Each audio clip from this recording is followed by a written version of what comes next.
Bonjour à tous. Bienvenue à cette leçon de grammaire française.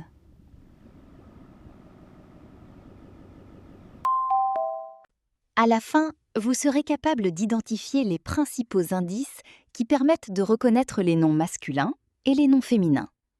Vous apprendrez également à reconnaître les différentes catégories de noms, comme les noms de personnes, les fruits, les arts et les sciences, les noms abstraits, les jours, les mois, les saisons, les points cardinaux, les arbres, les arbustes, les poids, les mesures et les métaux. Nous étudierons aussi les principales exceptions à ces règles, afin de comprendre dans quel cas elles s'appliquent. Ensuite, vous serez capable d'appliquer ces règles et ces exceptions pour déterminer correctement le genre d'un nom en français. Enfin, cette leçon vous permettra d'enrichir votre vocabulaire et d'améliorer votre précision grammaticale, à l'oral comme à l'écrit. Commençons maintenant notre leçon. Tout d'abord, nous allons découvrir plusieurs catégories de noms qui sont généralement masculins en français. Commençons par les noms qui désignent des personnes ou des animaux de sexe masculin. Par exemple, on dit le fils et le lion. Attention cependant à quelques exceptions importantes. Certains noms restent toujours féminins, même lorsqu'ils désignent une personne de sexe masculin. C'est le cas de la connaissance, la dupe, la personne, la sentinelle et la victime. Retenez bien ces exceptions, car elles sont fréquentes en français. Voyons maintenant une autre catégorie. Les jours de la semaine, les mois et les saisons sont généralement masculins.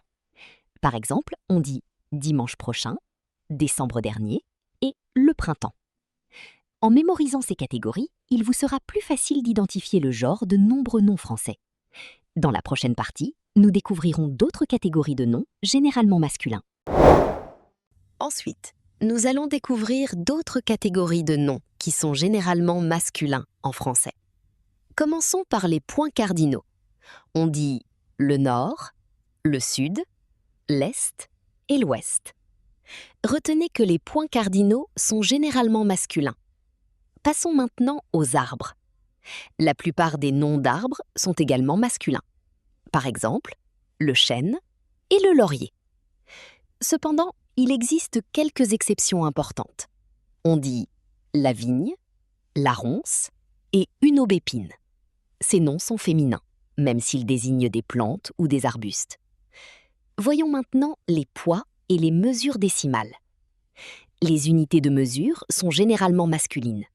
Par exemple, le kilogramme et le mètre. Enfin, les métaux sont eux aussi généralement masculins. On dit le fer et le cuivre. Retenez cette idée essentielle. Lorsqu'un nom appartient à l'une de ces catégories, il y a de fortes chances qu'il soit masculin. Dans la prochaine partie, nous découvrirons d'autres indications utiles pour reconnaître le genre des noms en français.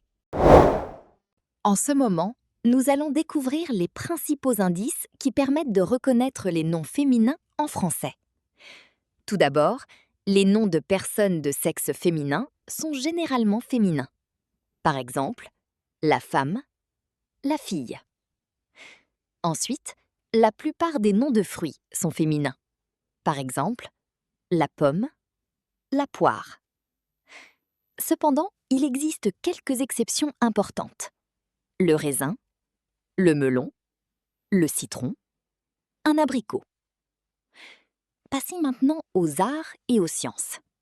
La plupart de ces noms sont féminins, comme la peinture, la chimie, la géographie.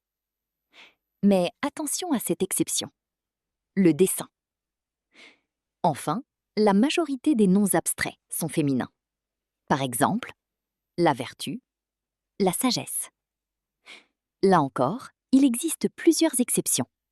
L'amour, le charme, le courage, le crime, le mérite, le mensonge, l'orgueil, le vice.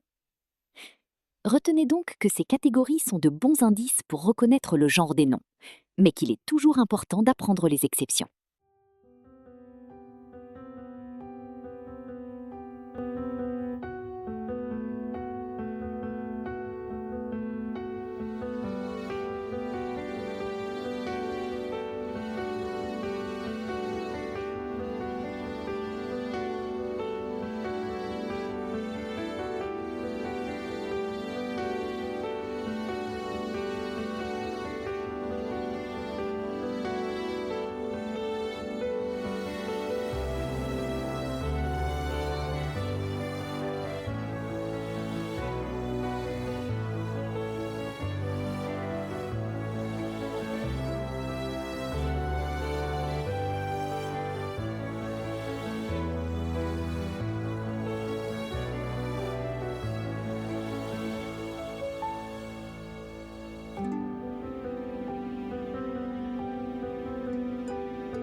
À la prochaine!